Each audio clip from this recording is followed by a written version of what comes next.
Hey guys. Alright, today we're going to do the easiest meal since cavemen cooked the kill of the day over the fire.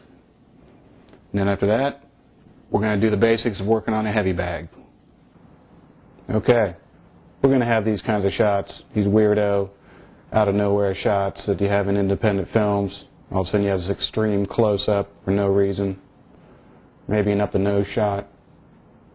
Maybe a shot of my ear while I'm talking, bearing the deepest, darkest recesses of my soul. Okay, this is a ground beef dish, but you can use ground turkey, ground pork, ground wildebeest, whatever you like. Alright, first thing we're going to do is start the rice, because it doesn't hurt it to sit for a little while everything else is being prepared. Okay, so any instant rice will do. Just follow the directions. One thing you do want to be careful of, don't put in as much water as they say, because otherwise it's going to end up, you're going to have like water in the bottom of the pan and wasting rice. Not that it's that expensive to begin with. So anyway, 2 cups is generally enough for this meal. You'll have plenty for the meal for 2 people and some leftovers. So 2 cups is plenty. So what they're going to tell you to do in the directions is 2 cups of rice for 2 cups of water. And as I said, a little less water than what they say. I usually put in about a 1/4 cup less. And they used to say put salt and pepper. They used to say put salt and butter in the pan with it, but I guess the health Nazis decided that that was bad for you. Anyway, I still do it. So, just a couple shakes, and this brings us to a maxim. Whenever you're boiling water, especially if you're going to cook pasta or rice or anything that's starchy, you want to add a little bit of salt to the water. Okay, so a little bit of salt and a tablespoon of butter. Get in there. And then we're going to bring that to a boil. And while that's going on, we'll go ahead and start the pan up here to brown the ground beef. Now while this is all heating up, got another little maxim here. You're pretty much never going to have the stove above medium or halfway, or if the thing's numbered 5. Okay, that's plenty hot to brown something. Unless you're boiling water or something like that, your stove is rarely going to be above a medium heat. So we got medium heat. We're going to get that started up here. A little bit of salt. And when that warms up, we're going to toss in some ground beef. And we're going to brown that. And if you've never browned ground beef before, it's really simple. Oh, that sounded good. There we go. Toss that in there, and throw that over there. And then basically all you do is just break it up as it cooks. Go ahead and break it up now a little bit just to make it easier once it starts going. And it's going to take a minute for the heat to come up and actually start cooking this. If you like it chunky, leave them in big chunks. It's your meal. Cook it however you like. Like I said, you're just going to keep breaking it up as it starts to cook. I usually do it so it's really well broken up and, almost like a ground beef. Who knew?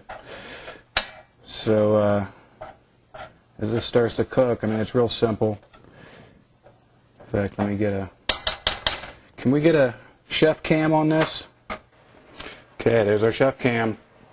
Alright, so you can see it's starting to brown underneath there. And all you're doing is as it browns, just break it up, stir it around, break it up, stir it around. Now, since this is going to cook a little bit afterwards, you don't have to worry about it being cooked all the way through. You want it cooked, but it's okay if it's a little pink, but you just don't want it bloody.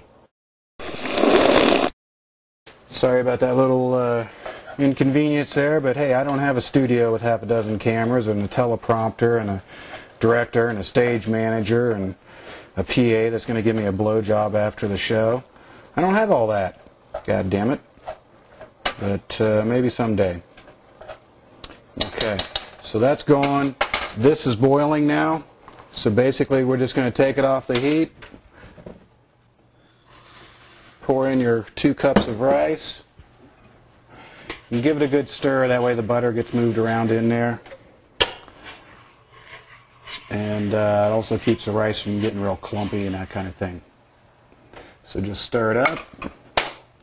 Put the lid on it. If you got one of these lids with the little holes on it, I leave it a little bit so that there's a little bit of escape for the steam. So that'll sit for 10 minutes and it's ready to go. And like I said, it doesn't hurt it to sit there while we finish the rest of this. So in the meantime, I'm doing a real basic version. Okay, you can add whatever you want to this thing. You can get it's real easy to take this down Mexico way. Put in a little taco seasoning if you want. You can make it more of an Italian dish by putting oregano in there. You can add some onion if you want. I'm doing the version where you just got home from work and you need to fix something and you don't really want to put that much effort into it, but you want something halfway decent, right? I mean, that's what we're all about, is living better without having to break a sweat. So, yeah, this is just about ready. Just making sure we got some nice broken up the way I like it. Like I said, if you want bigger chunks, don't break it up so much. Just turn it, as opposed to doing what I'm doing with this part of it.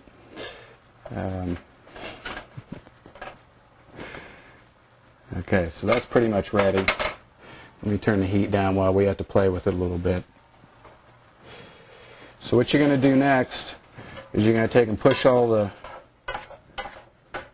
beef off to one side, kind of corral it over there, which it's beef, so it ought to be used to that sort of thing. And then you're going to tip the pan a little. Oops, wait a minute. One more quick Maxim shot.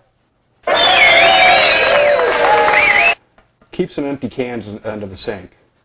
You know, stuff that's easy to rinse out. Usually vegetables are good for this. And you'll notice I don't cut the lid all the way off because it makes it easier to drain, for one thing. And it also, you know, it just gives a nice little lid after you do something like this.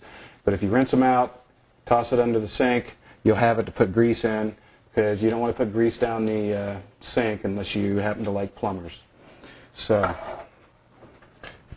I'm going to tilt the pan, all the beef staying up there where it should for the most part. And then we're just going to spoon out a good bit of the grease. If you're using a nice expensive ground beef, there's not going to be a whole lot of this. If you're using the cheaper stuff, there's going to be a lot of it. So just spoon out all but about 2 or 3 tablespoons. You want to leave some in there because grease is good, it's tasty. Okay, you're going to spoon this grease off, set it aside to cool. Unless, of course, the barbarians are at the gate. You know, and the castle cook's probably like, you guys are throwing all my oil over the wall. These chickens aren't going to fry themselves. Okay, we got to break this up. So when we come back, we're going to finish off the meal, and then we'll hit the heavy bag.